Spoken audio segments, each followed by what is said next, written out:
daha çok, daha sık ve hayatını anlatacağız. Bu demek değildir ki bu konuda vesileler ortaya koymaya çalışacağız. Bilmeliyiz ki o baba olan hayatını anlatan kitaplarda görürüz. Nasıl bir idareciydi? Hepsinin usvetün hasenetün buyuruyor. Gençlere, çocuklara, evlatlarımıza evimizde daha çok anlatsak, onu örnek almak için çaba sarf etsek, çocuklarımızın örnek alması için gayret etsek, acaba bu kadar acı, bu kadar üzüntü yaşayabilir miydik?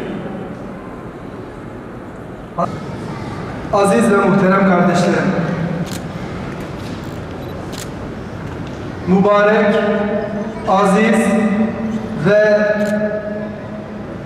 müjdeli bir gecedeyiz, bir zaman dilimindeyiz.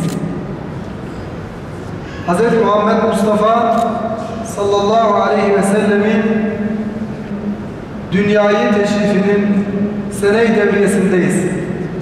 Bizim onu örnek alacağımız bir peygamber var. Sabah uyandığımızda karşılaşacağımız her bir olayı, onun hayatından görebileceğimiz örnekleri bize nakletmişlerdir. Nasıl bir ticaret yapardı? Baktığımızda hayatında görürüz. Nasıl bir babaydı? Baktığımızda onun hayatını anlatan kitaplarda görürüz. Nasıl bir dedeydi? Görebiliriz. Nasıl bir komşuydu? Nasıl bir ordu komutanıydı? Nasıl bir idareciydi? Hepsinin örneklerini onun hayatında görebiliriz. Çünkü Allah Celle Celaluhu لَقَدْ كَانَ فِي رَسُولِ اللّٰهِ اُسْوَةٌ حَسَنَةٌ buyuruyor. Yemin olsun ki Resulullah Muhammed Mustafa aleyhissalatu vesselamın hayatında sizin için güzel örnekler vardır. Yeter ki ona bakın. Yeter ki onu görün. Yeter ki onu okuyun. Yeter ki onu örnek almaya çalışın. Hayatın her safhasında örnek alabileceğimiz bir hayat önümüzde duruyor. Kendi şahsiyetimizi, evladımızın şahsiyetini, gençlerimizin şahsiyetini oluşturmada bir örnek var önümüzde. Biz onu görürsek, onu okursak, anlar ve anlamaya çalışırsak ve onu örnek alırsak, onun örnek hayatı önümüzde duruyor. Değerli kardeşlerim, toplum olarak bugün şaşkınlıkla, hayretle, acıyla, yutkunarak şahit olduğumuz, izahını yapamadığımız, dilimizin dolandığı, kalbimizin, içimizin burktuğu onlarca olayı her gün yaşıyoruz.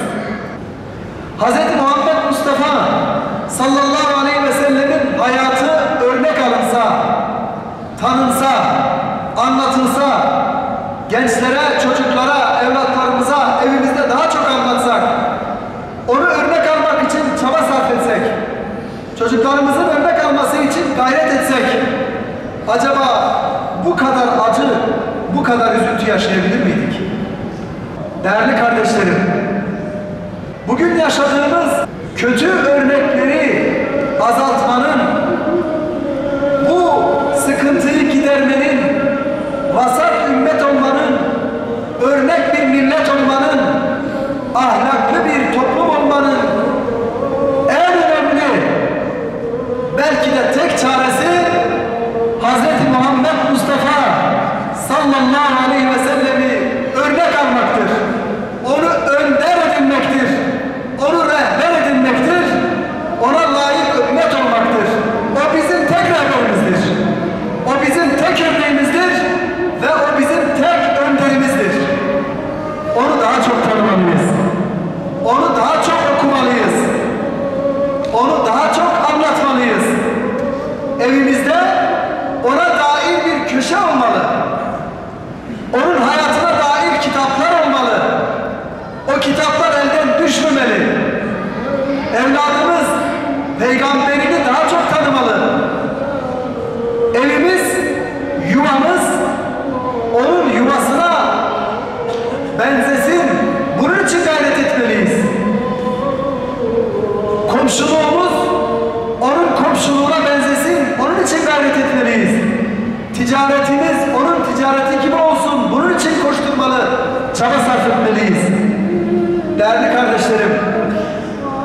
şahsiyetimizin inşaı, evlatlarımızın, gençlerimizin şahsiyetinin inşaı, eğer onu örnek alırsak, onun şahsiyetini bilir ve ona göre çocuklarımızı, gençlerimizi yetiştirmeye çalışırsak, bütün bu yaşadığımız sıkıntıların